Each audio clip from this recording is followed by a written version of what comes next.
Hello everyone. So ये complex integral का next lecture है और हम फर्दर जो एग्जांपल्स रह गए थे लास्ट लेक्चर में उसको कंटिन्यू करेंगे।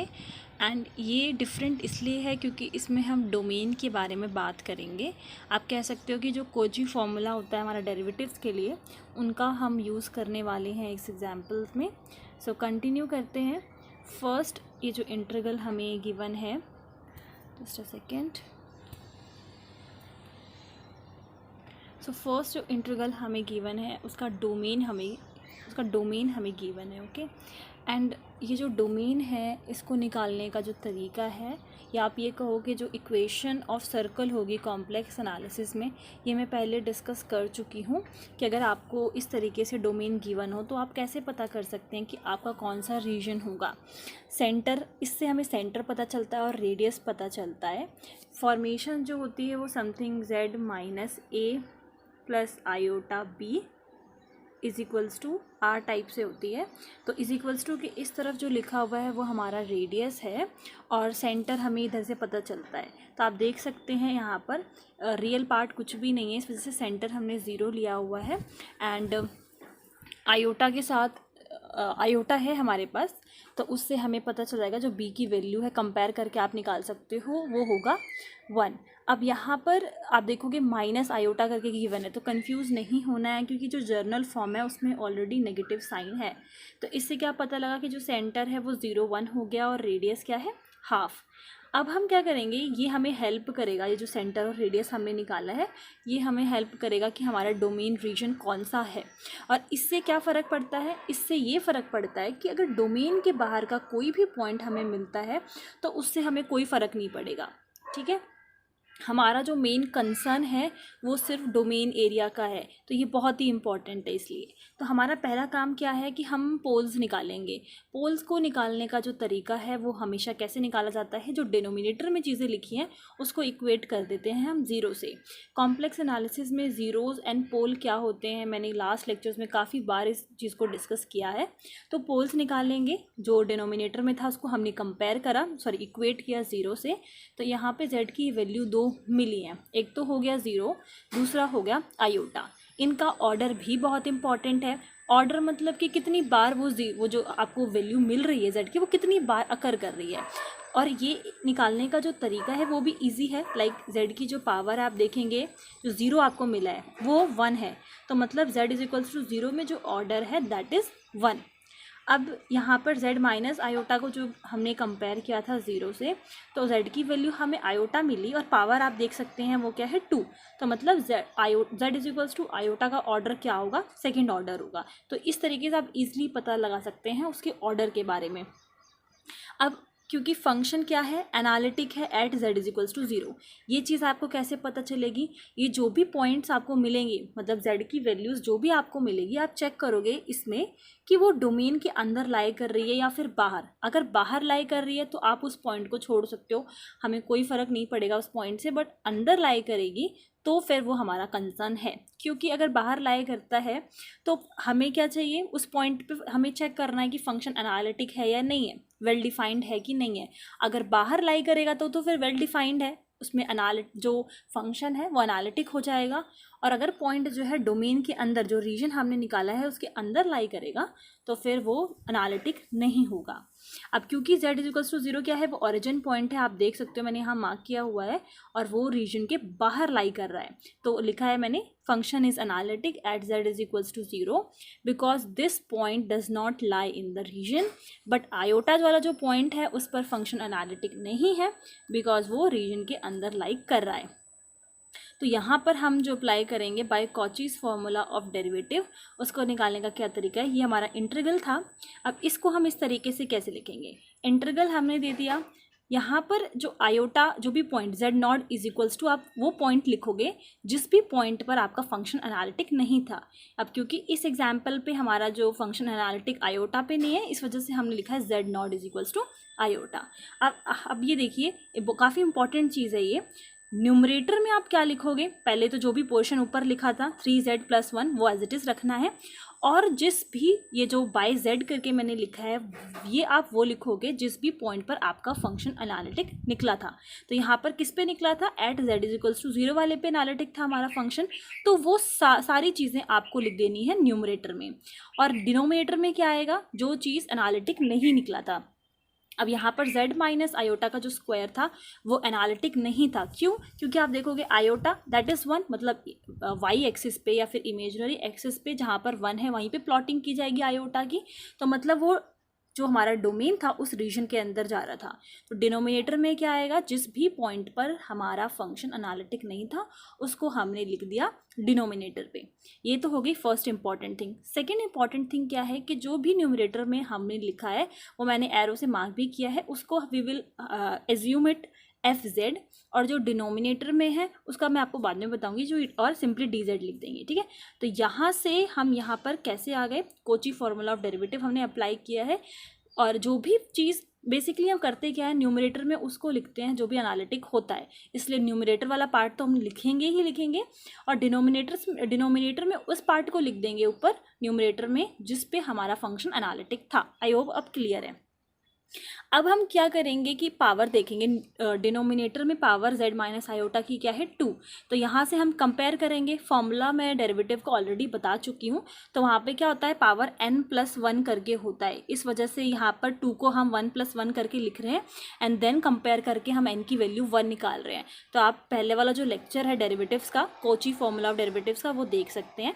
तो उसका फॉर्मूला क्या था, दिस इज इक्वल्स टू, ये हमारे पास का फॉर्मूला होता है 2 आयोटा बाय n फैक्टोरियल होता है। अब क्योंकि यहाँ पर n की वैल्यू 1 थी इस वजह से हमने वैल्यू पुट कर दी 1 फैक्टोरियल, और हम क्या करते हैं फंक्शन की वैल्यू z0 पे फंक्शन की वैल्यू क्या है आयोटा, मतलब जिस पे भी फंक्शन एनालिटिक नहीं निकला था वो होता है, और उसका फर्स्ट ऑर्डर डेरिवेटिव। अब यहाँ पर n फैक्टोरियल जो भी होगा उतने ही टाइम्स हमें डेरिवेटिव करना होता है। अब क्योंकि यहाँ पर 1 फैक्टोरियल था, n की वैल्यू 1 थी, इसी वजह से सिर्फ एक ही बार यहाँ पर डेरिवेटिव हो रहा है। तो प्लीज़ उस लेक्चर को आप लोग देखिए, आप लोगों को चीज़ें ज़्यादा अच्छे तरीके से समझ में आएंगी। अब क्योंकि इसकी वैल्यू डायरेक्टली हमारे पास ये आ गई, मतलब इंटीग्रल एक तरीके से हमारा सॉल्व हो चुका है। ये जो वैल्यू है जिसको इक्वेशन नंबर हमने ए दे रखा है, यही हमारा फाइनल आंसर है। बट क्योंकि यहाँ पर फंक्शन का डेरिवेटिव की वैल्यू का यूज़ होने वाला है, इस वजह से हम उसको निकाल रहे हैं। अब FZ की वैल्यू क्या है, FZ की वैल्यू जो ये हमने ऊपर लिख रखी है वही होती है हमारी FZ की वैल्यू। तो उसको हम क्या करेंगे, 1 टाइम डिफ्रेंशिएट करेंगे। तो ये हमने 1 टाइम डिफ्रेंशिएट कर रखा है, यहाँ पे पोर्शन कट हो रखा है, ये रहा exactly. FZ is equals to 3z+1 by z, इसका फर्स्ट ऑर्डर डेरिवेटिव हमने कर लिया u/v लगाकर, और हमें आंसर मिल गया 1/z²। अब इसकी वैल्यू सिंपली हम क्या कर देंगे, इसमें पुट कर देंगे, और हमें आंसर मिल गया -2 आयोटा। ठीक है, अब नेक्स्ट बी पार्ट हम डिस्कस करने वाले हैं। अगर कोई भी कन्फ्यूजन फर्स्ट में रह गई होगी तो सेकंड में क्लियर हो जाएगी, ध्यान से समझिएगा। अब यहाँ पर इन्होंने बी पार्ट में क्या किया, जो डोमेन का एरिया था अब उसको चेंज कर दिया। ठीक है, फर्स्ट में कुछ और था, सेकंड में कुछ और है। अब क्योंकि जो जर्नल फॉर्म होती है वो कुछ इस टाइप की होती है, मैंने लिखा था mod of z minus a plus iota b is equals to r, ये इक्वेशन ऑफ सर्कल होती है हमारी कॉम्प्लेक्स एनालिसिस में। तो इससे हम कंपेयर करके निकाल सकते हैं, क्योंकि z माइनस के बाद ये जो पूरा है पोर्शन है ही नहीं इसमें, मतलब सेंटर क्या हो गया ओरिजिन, रेडियस क्या हो गया हाफ, तो ये हमने बना लिया। ये बनाना बहुत इंपॉर्टेंट है क्योंकि इसी से पता चलेगा कि कौन सा पॉइंट हमें छोड़ना है, कौन सा पॉइंट हमें नहीं छोड़ना। इंटीग्रल यही सेम है हमारे पास। तो यहाँ पर हमारे दो पोल्स निकले थे, पहला पोल था आयोटा, दूसरा पोल था 0। अब इस केस में जो 0 वाला ओरिजिन वाला पॉइंट है वो तो हमारा डोमेन के अंदर लाई कर रहा है, बट आयोटा वाला पोर्शन इस बार लाई नहीं कर रहा। Okay, so we have written function is analytic at z is equals to iota. इस बार आयोटा पे फंक्शन हमारा एनालिटिक है क्योंकि वो डोमेन एरिया में लाई नहीं कर रहा, वही सेम चीज़ लिखी हुई है। बट 0 पे इस बार फंक्शन जो है एनालिटिक नहीं है क्योंकि वो अंदर है एरिया के। तो हम क्या करेंगे, we can apply Cauchy integral formula. अब ये जो है इसको हम कैसे लिखेंगे, अब देखिए क्या क्या चेंजमेंट आई इस केस में। z0 की वैल्यू 0 हो जाएगी क्योंकि ये अंदर लाई कर रहा है। अब यहाँ पर जो हमने न्यूमरेटर में एफ की वैल्यू लिखी है, दिस इज न्यूमरेटर वाला पोर्शन हमारा क्या है एफ, तो 3z+1 तो वहाँ पर रहेगा ही, z माइनस आयोटा का होल स्क्वायर भी न्यूमरेटर में चला जाएगा, मतलब हमें बाय करके ही लिखना है, ऊपर वाला पोर्शन सारा एनालिटिक वाला पोर्शन होता है तो वो भी चला गया है क्योंकि ये आयोटा तो लाई कर ही नहीं रहा, और इस बार डिनोमिनेटर में सिर्फ z रह जाएगा क्योंकि वो अंदर लाई कर रहा है। तो बाय फार्मूला जो हमारा कोची इंटीग्रल फार्मूला होता है, इसकी वैल्यू इसके इक्वल होती है 2 पाई आयोटा बाय, एक्चुअली होता है 2 पाई आयोटा, यहाँ पर ये जो फॉर्म है 2 pi iota by n factorial, और f to the power n, मतलब उतने टाइम्स ही डेरिवेटिव होता है z0 पॉइंट पे, ठीक है, ये मैंने डिस्कस किया हुआ है। अब क्योंकि यहाँ पे हम कंपेयर करेंगे z की पावर क्या है 1, तो यहाँ पर जो हमारे पास फैक्टोरियल है, मतलब n की वैल्यू जब हम कंपेयर कर रहे हैं तो वो दैट इज़ 0, मतलब 0 फैक्टोरियल, इस वजह से हमने यहाँ पर 1 लिखा हुआ है, ओके। और यहाँ पर f z0 पे एक बार भी डेरिवेटिव नहीं होगा, तो सिंपल एफ जेड है, डेरिवेटिव की ज़रूरत ही नहीं थी, वैल्यू हमने डायरेक्टली वैल्यू पुट कर दी और हमारे पास आंसर आ गया -2 पाई आयोटा। इसी का सी पार्ट है z mod of z is equals to 2। Actually जो एग्जाम्पल हम डिस्कस कर रहे हैं उसके तीनों पार्ट इस तरीके से बनाए गए हैं कि जो भी हमें दो पोल्स मिले हैं, एक तो 0 और दूसरा आयोटा, एक बार उसमें से एक पॉइंट लाई करेगा, दूसरा नहीं करेगा, दूसरा करेगा तो पहला नहीं करेगा, एंड थर्ड एग्जाम्पल में दोनों ही करेंगे। तो ये परफेक्ट एग्जाम्पल है, आपको हर तरीके से चीज़ें पता चल जाएंगी कि कैसे सॉल्व करना है। सी पार्ट को देखते हैं, mod of z is equals to 2। अब यहाँ पर जो सेंटर है वो हमारा ओरिजिन है और रेडियस क्या है 2, तो ये हमने प्लॉट कर लिया। आप देख सकते हैं दोनों ही पॉइंट लाई कर रहे हैं क्योंकि डोमेन का एरिया इस बार बड़ा है, तो हम दोनों में ही क्या करेंगे, कोची अप्लाई करेंगे। और कैसे करना है, अब देखिए, सबसे पहले यही सेम चीज़, function is neither analytic at 0 nor at z is equals to iota because both the points lie inside the circle. अब पहले एक बार तो हम z इज इक्वल्स टू, मतलब z नॉट आप लिख सकते हैं यहाँ पे, z not is equals to 0 के लिए लिखेंगे, और एक बार हम लिखेंगे z not is equals to iota के लिए।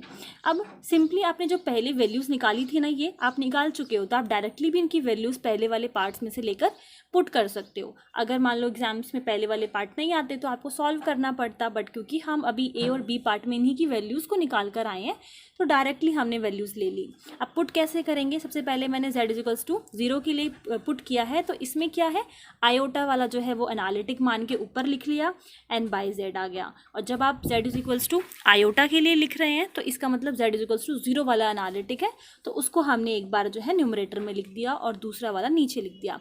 तो आप देखेंगे जब भी हम z0 की जो भी वैल्यू पुट कर रहे हैं यहाँ पर, वही वाला पोर्शन जो है डिनोमिनेटर में एनालिटिक नहीं है, ठीक है। तो आप ये देख सकते हैं, देखेंगे इस वाले का क्या आंसर आया था, -2 पाई आयोटा, वही पुट किया हुआ है, और फर्स्ट वाले का भी वही आंसर आया था, तो हमने डायरेक्टली पुट कर दिया एंड आंसर आ गया -4 पाई आयोटा, ठीक है। अगेन अ रिमाइंडर, अगर हमें सॉल्व करके ही निकालना है, ये ऐसे डायरेक्टली वैल्यूज़ को पुट नहीं किया क्योंकि पहले सॉल्व कर रखा था इसलिए ज़रूरत हमें नहीं पड़ी। डी पार्ट देखते हैं, डी पार्ट भी एक परफेक्ट है क्योंकि इसमें अब दोनों ही पॉइंट लाई नहीं कर रहे, तो आपने चारों पॉसिबिलिटीज़ देख ली है एक ही एग्जाम्पल में। तो फोर्थ जो पॉसिबिलिटी है उसमें mod z plus 3 is equals to 2 है, तो यहाँ से सेंटर एंड आपको रेडियस कंपेयर करके निकालना है। ये बहुत ही इंपॉर्टेंट पार्ट इसलिए भी है क्योंकि यही डिसाइड करता है कि हम किस तरीके से अपने फॉर्मूले को, कोची का जो फॉर्मूला है वो अप्लाई करने वाले हैं, तो काफ़ी इंपॉर्टेंट चीज़ है ये। अब कंपेयर करिए, अब -3 0 लिखा हुआ है क्योंकि इमेजनरी पोर्शन है ही नहीं, इस वजह से 0 लिखा है, एंड +3 को हमने सेंटर में -3 इसलिए लिखा है क्योंकि मैंने आपको बताया था जो जर्नल फॉर्म है वो z माइनस करके है, इस वजह से जो नेगेटिव का साइन है वो यहाँ पे हम कंसिडर नहीं करते। -3 0 हमारा सेंटर आ गया और रेडियस क्या आ गया 2। अब ये हो गया हमारा एरिया। अब यहाँ पर क्योंकि दोनों ही पॉइंट लाइन नहीं कर रहे, सेंटर भी नहीं कर रहा, आयोटा भी नहीं कर रहा, दोनों पे ही फंक्शंस जो हैं वो एनालिटिक है क्योंकि वो दोनों ही रीजन में लाइन नहीं कर रहे, तो कोची थ्योरम डायरेक्टली क्या आ गया आंसर हमारे पास 0। क्यों आ गया, क्योंकि पहली चीज़ जो हमारा जो पूरा रीजन है वो कैसा है, क्लोज्ड है, और जो दोनों पॉइंट्स जो हैं हमें पोल्स में मिले थे जिस पे हमारा फंक्शन एनालिटिक हो सकता नहीं होता, वो दोनों ही उस एरिया में लाई ही नहीं कर रहे, तो डायरेक्टली आंसर क्या आ गया 0। अब एक बार मैं आप लोगों को एक शॉर्ट रिवीजन के तरीके से बताती हूँ। होता क्या है, जो ये हम पोल्स निकालते हैं उसका मतलब ये होता है कि ये वो पॉइंट्स हैं जो जिस पे हमारा फंक्शन जो है वो एनालिटिक नहीं होगा। क्यों? क्योंकि देखो, अगर ये जो हमें इंटीग्रल क्वेश्चन में गिवन है, अगर मैं उसमें z की वैल्यू 0 पुट कर दूं तो डिनोमिनेटर क्या हो गया, पूरा 0 हो गया। मतलब कि पूरा जो हमें इंटीग्रल जिसको हमें इंटीग्रेट करने को बोला गया है वो क्या है, वेल डिफाइंड ही नहीं हो रहा, एनालिटिक ही नहीं है, क्योंकि डिनोमिनेटर 0 हो गया। पूरा जो हमें फ्रैक्शन बना है ये क्या हो गया, अनडिटरमाइंड हो गया। उसी तरीके से अगर आप आयोटा भी पुट करते हो तो भी वही सेम चीज़ होगी कि डिनोमिनेटर जो है वो आपका 0 बन रहा है पूरा। ठीक है, तो ये जो पोल्स होते हैं ये बताते हैं हमें कि इस पॉइंट पे हमारा फंक्शन जो है वो एनालिटिक नहीं है, तो इसीलिए हम ये सब कुछ करते हैं। अगर ये पॉइंट्स जो हैं हमारे डोमेन में लाई ही नहीं कर रहे तो इसका मतलब कि वो हमारे फंक्शन को उस पॉइंट पे एनालिटिक है या नहीं है वो हमारा कंसर्न ही नहीं है, क्योंकि वो पॉइंट ही लाई नहीं कर रहा हमारे डोमेन एरिया में। तो आई होप ये चीज़ क्लियर है क्यों हमें ये देखने की ज़रूरत है कि वो लाई करते हैं या फिर नहीं कर रहे थे इस केस में, और फंक्शन जो था, जो एरिया था वो क्लोज्ड था। तो ये दोनों जो कंडीशंस हैं वो मैंडेटरी हैं। आपका कर्व भी जो रीजन जो हो वो क्लोज्ड हो, और सेकेंड थिंग फंक्शन एनालिटिक हो, तो हम स्ट्रेट अवे आंसर 0 लिख देते हैं by Cauchy theorem. Last example है, इसको और देख लेते हैं। तो यहाँ पर ये जो इंटीग्रल हमें गिवन है और C1 एंड C2 आप देख सकते हो किस तरीके से जा रहा है। डायरेक्शन भी इम्पॉर्टेंट है, ये आपको बताती हैं कि Z1 Z2 क्या होगा। So given function is analytic so it is path independent, ये भी बहुत इंपॉर्टेंट एस्पेक्ट है। एनालिटिक जब हमने डिस्कस किया था तो मैंने ये बात आप लोगों को बताई थी कि अगर फंक्शन आपका एनालिटिक है, 2 मिनट हम इस चीज़ पर भी बात करते हैं कि अगर आपका जो फंक्शन एनालिटिक है तो वो पाथ इंडिपेंडेंट होता है। पाथ इंडिपेंडेंट इस वजह से क्योंकि अगर फंक्शन एनालिटिक है, वेल डिफाइंड है फंक्शन, तो आप कोई भी पाथ चुनिए, किसी भी रास्ते से हम एक पॉइंट से दूसरे पॉइंट पर जा रहे हैं तो भी उससे कोई फ़र्क नहीं पड़ेगा। लाइक अगर ये हमारे पास पॉइंट ए है, ये हमारे पास बी है। सो इफ़ जो फंक्शन है, जिस भी फंक्शन के थ्रू हम यहाँ से यहाँ तक गए हैं वो अगर एनालिटिक है तो आप कोई भी पाथ चूज़ कर सकते हो। मैं स्ट्रेट अवे भी जा सकती हूँ, ऐसे भी, मतलब कोई भी पाथ लेकर हम उस पॉइंट तक पहुँचेंगे तो उस पाथ से कोई फ़र्क नहीं पड़ेगा, because it will be path independent. ये कब होगा? जब फंक्शन हमारा एनालिटिक होता है, अदरवाइज नहीं। ठीक है, तो क्योंकि ये लाइन सेगमेंट वाला केस है, इसमें भी इट इज़, अब ये देखिए किस तरीके से समझना है इस चीज़ को आपको। जैसे मान लो कि आपके पास 2 वेज हैं। अगर फंक्शन एनालिटिक होता है, पाथ इंडिपेंडेंट है, तो आपके पास 2 तरीके हैं। पहला तरीका क्या है कि आप सिंपली जैसे अभी तक कैलकुलेट करते हुए आए कि पहले आपने C1 का कैलकुलेट कर लिया, फिर C2 का कैलकुलेट कर लिया। एक रास्ता तो ये हो गया आपके पास सॉल्व करने का। दूसरा रास्ता ये है पाथ इंडिपेंडेंट का जो लॉजिक है, आप डायरेक्टली चाहें तो यहाँ से यहाँ तक आ सकते हैं। ठीक है, तो अब यहाँ पर क्या होगा, पहला पॉइंट Z1 आप ये लेकर चलेंगे एंड Z2 ये लेकर चलेंगे, दोनों ही आंसर्स में कोई डिफरेंस नहीं आएगा, एग्जैक्टली सेम होगा। अब क्योंकि आप डायरेक्टली आ रहे हैं तो आपका कैलकुलेशन रिड्यूस हो गया, आपको 2 बार अलग से निकालना नहीं पड़ेगा, आपको डायरेक्ट आंसर मिलेगा। ठीक है, तो जैसा कि मैंने आप लोगों को कहा था कि असाइनमेंट 2 के जो क्वेश्चंस हम डिस्कस करेंगे वो इंडिविजुअली सारे ही डिफरेंट हैं और बहुत ही इंपॉर्टेंट है। तो ये 5th क्वेश्चन भी इसीलिए इम्पॉर्टेंट है क्योंकि इसमें पाथ इंडिपेंडेंट का कॉन्सेप्ट हमने यूज़ किया हुआ है। अगेन दोनों चॉइस आपके पास है, आप दोनों तरीके से निकाल सकते हैं, बट जो पाथ इंडिपेंडेंट है वो डायरेक्टली अगर आप निकालते हो, डायरेक्टली हम इस वाले पॉइंट से यहाँ तक आ रहे हैं तो बहुत ही ज़्यादा सिंपल कैलकुलेशन है। तो आप ये जो मैंने अभी सॉल्व किया हुआ है वो मैंने डायरेक्टली सॉल्व किया हुआ है, आप दूसरे वे से भी निकाल कर सॉल्व कर सकते हैं, सेम ही आंसर आएगा। अब क्योंकि ये पाथ लाइन सेगमेंट है, बिल्कुल स्ट्रेट अवे हम जा रहे हैं, लाइन सेगमेंट है, तो हम क्या करेंगे, वही फॉर्मूला अप्लाई करेंगे। तो पहला कौन सा है, 0 प्लस आयोटा वाला, एंड सेकंड पॉइंट क्या है आपका 1 प्लस आयोटा 0, एंड इसमें अप्लाई किया, ब्रैकेट्स को ओपन कर लेंगे और फर्स्ट ऑर्डर डिफरेंशिएट करके हम dz की वैल्यू निकाल कर वैल्यूज़ को पुट कर देंगे। यहाँ पर 1 माइनस आयोटा वाली जो टर्म थी वो कांस्टेंट टर्म थी, क्योंकि उसमें टी वाली टर्म नहीं थी, इस वजह से हमने इसको इंटीग्रेशन के बाहर कर रखा है। एंड ये थोड़ा सा कैलकुलेशन वर्क है, यहाँ पर इसको हमने ब्रैकेट्स को ओपन किया हुआ है, थोड़ा सा सॉल्व किया हुआ है मर्ज करके टर्म्स को, एंड थोड़ा सा इसको सिंपल फॉर्म में बनाया हुआ है, जैसे इजीली आप इंटीग्रेट कर सको। अब यहाँ पर सिंपल इंटीग्रेशन है टी के रिस्पेक्ट में, एंड हमने लिमिट्स लगा दी। लिमिट आपको मैंने बताया था वो 0 to 1 ही होगा। एंड लिमिट लगाने के बाद आई थिंक लिमिट लगाने के बाद ये थोड़ा सा फिर से 2-3 स्टेप वही वाले हैं जो पीछे हमने डिस्कस किए। एंड लिमिट लगाया हमने, upper limit minus lower limit करेंगे, एंड हमारे पास आंसर आ गया 4/3 माइनस आयोटा 5/3। यही सेम आंसर आप कैसे करेंगे दूसरा वाला, अगर आप दूसरे तरीके से करना चाहते हैं तो जैसे हमने C1 के लिए अलग से निकालेंगे प्लस C2 के लिए अलग से निकालेंगे, एंड दोनों को आंसर्स को ऐड कर देंगे। Ample of questions we have done, जो इस तरीके से हमने सॉल्व किया है लास्ट के लेक्चर्स में भी आप देख सकते हैं, तो भी आंसर यही आएगा। आई होप सारे एग्जाम्पल्स क्लियर हैं आप लोगों को, बट इफ़ इन केस कोई भी डाउट है तो आप लोग मुझसे पूछ सकते हैं। एंड ये जो भी कॉन्सेप्ट मैंने यूज़ किए हैं टर्म्स में, अगर आपको कोई भी प्रॉब्लम है तो आप लास्ट लेक्चर्स को प्लीज़ देखिए, वहाँ से ही आपको ज़्यादा अच्छे से समझ में आएगा। डायरेक्टली आप जंप करेंगे तो हो सकता है आपको कन्फ्यूजन हो थोड़ा, क्योंकि हमने सारे डिफरेंट एग्जाम्पल्स लिए हैं। आप प्लीज़ खुद से सॉल्व करके देखिए, एंड किसी भी स्टेप में अगर आपको प्रॉब्लम होती है तो आप लोग मुझे वीडियो का टाइमिंग टेक्स्ट कर सकते हैं, and I will try to explain जितना हो सकेगा। And thank you very much, thank you for listening, bye bye.